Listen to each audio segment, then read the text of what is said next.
but it was clear to one man that something else was happening.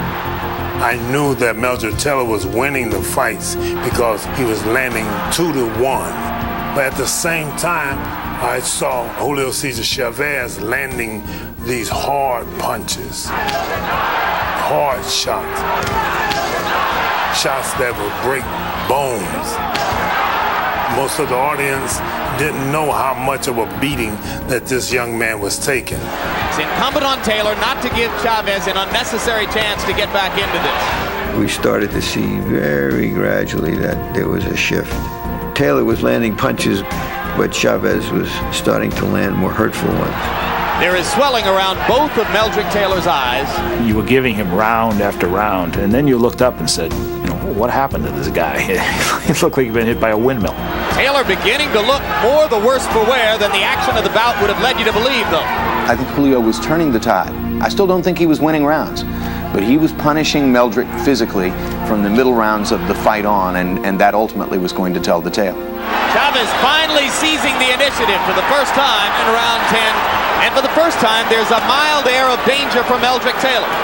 He knew he was losing the fight, but he also knew that he was extracting a cost for Meldrick Taylor to win each one of those rounds. Blood again from the mouth and the nostrils. The issue became, can I get him before they say the fight's over? As round 11 comes toward a close,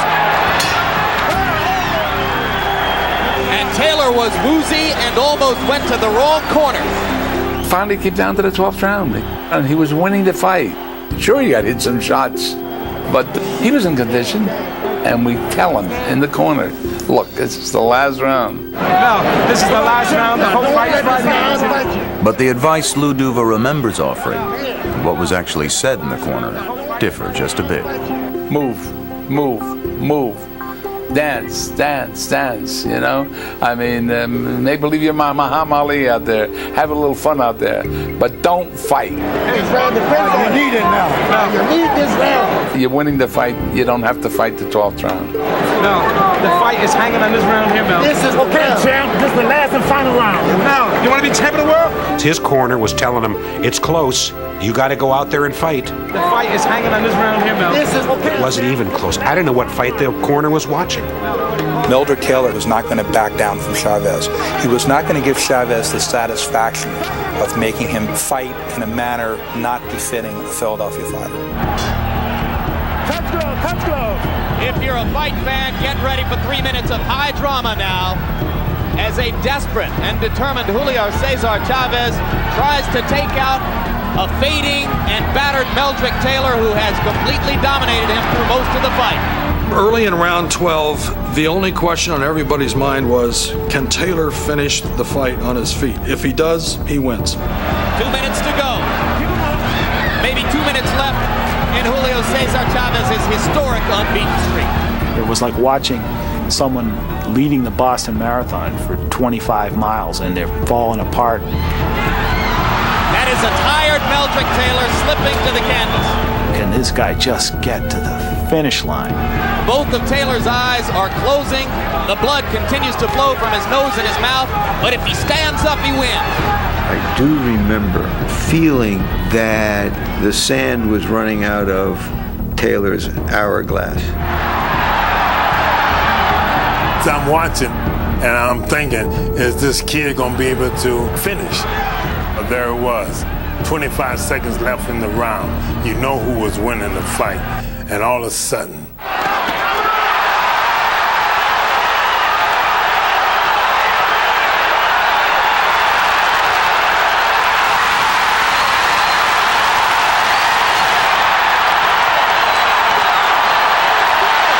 if he gets up, he probably wins the fight. I can't believe it. Unbelievable. Richard Steele stopped the fight with fewer than 5 seconds to go. You're going to watch Lou Duva go crazy now. You're going to watch Lou Duva go absolutely berserk. This is one of the most unusual calls by a referee in the whole history of the sport. 5 seconds left. I cannot believe they stopped that fight. I was shocked when Steele stopped the fight. The official time will be 2:58 of the 12th round. He knocked him out with 2 seconds left. What are you doing stopping this fight? You're giving a victory away. This guy's earned the right. He's a champion. He got up. What are you doing stopping the fight? Richard, you describe the end of the fight and why you stopped it. Well, Larry, I stopped it because, Meldrick had took a lot of good shots, a lot of hard shots. When that famous right hand that Julio Cesar Chavez landed, he went down like there was no more life in him. He got up. He pulled himself up. And I asked him twice, "Are you all right? Are you all right?" You okay? You okay? And he could not continue. I don't care about the time. When I see a man that has enough, I'm stopping the fight. Not only was I infuriated, I was Italian mad. And he says, I don't know what time it is. All I know is I've got a hurt fighter in front of me. I don't want him to get hit anymore. Bullshit, I don't believe that there. He got up, he started to pick up the count. At 6, he got up. I thought we had got jobbed. This fight should have been mine. This should have been in the basket. I had needed it on the scorecards, and it was premature that Richard Steele would do something like this. The controversial ending was filled with subplots. Taylor's trainers were criticized for convincing him that he needed to win the final round. Lou Duva was criticized for jumping onto the ring apron, which distracted Taylor and caused him to look to his right just as Steele asked him to respond to critical questions. And Steele was criticized for not being aware of the flashing red light right behind Taylor that signified the last 10 seconds of the 12th round. His decision immediately became one of the most debated in boxing history. I think that Richard Steele made a bad stoppage. Meldrick Taylor had fought his heart out. He had earned the right of those extra 2 seconds. It was hard initially to step back and really look at what had happened. One guy got assaulted at the end is what happened. So should they have stopped the fight? Yeah, they should have stopped the fight. His expression said it all. I mean, he couldn't believe that he lost. Today, every time I think about that fight, I think about that expression on his face. If the fight had gone to the scorecards, Meldrick Taylor would have won a split decision victory. But no matter the outcome, he paid a high price. I examined Meldrick right after the fight, sent him to the hospital. Meldrick had a facial fracture. He was urinating pure blood. His face was grotesquely swollen. This was a kid who was truly beaten up to the face, the body, and the brain. You rarely see guys that world-class caliber beaten so decisively to the point where their bodies are utterly gone. Once it's beaten out of you, it's gone forever. From Culiacan, Mexico, Julio Cesar Chavez. In Mexico, this fight turned Chavez into a heroic, almost legendary figure. Chavez would remain unbeaten for the next 21 fights before finally losing in 1994. Meldrick Taylor never truly recovered. Meldrick Taylor lost everything that night. He didn't just lose a title belt. He was never going to be Meldrick Taylor again. In the years following the loss to Chavez, Taylor's life and career propelled into a downward spiral, marked by diminished skills inside the ring, financial and legal problems outside of it, and most worrisome, this. Oh, it's funny a lot to me because the media wrote bad things about me. They allowed my name said that I was washed up. Today at 36, Taylor continues to fight, despite evidence that he shouldn't. Taylor back in 1992 won also a title, but Meldrick is the classic great champion that won't quit. Someone that continued on with his career as best he could, but who shows all the evidence of chronic brain injury.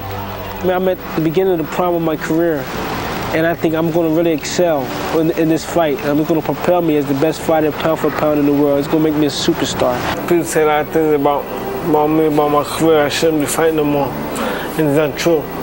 So I'm here to prove myself that I'm still the same fighter I was. This man should not be in the ring, should not be training in the gym. It makes me feel embarrassed for the sport that anyone would allow him to fight. If I had to use one word of where Meldrick Taylor's life is now, I would say tragic. But he should have had his victory for his own personal pride, for the satisfaction of knowing that he did it. Because Meldrick Taylor was special.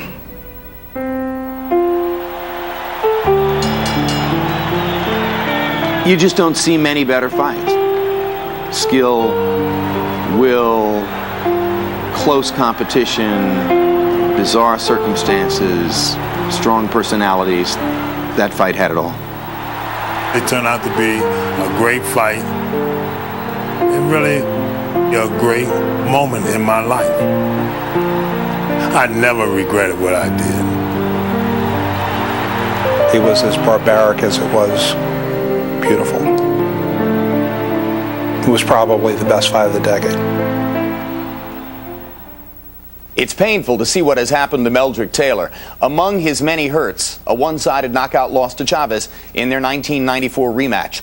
And though referee Richard Steele continued to officiate fights in Las Vegas for another decade, he caught fewer and fewer of the top assignments until he left the ring behind for good in 2001. Thanks for watching The Tale of Chaveszstaylor.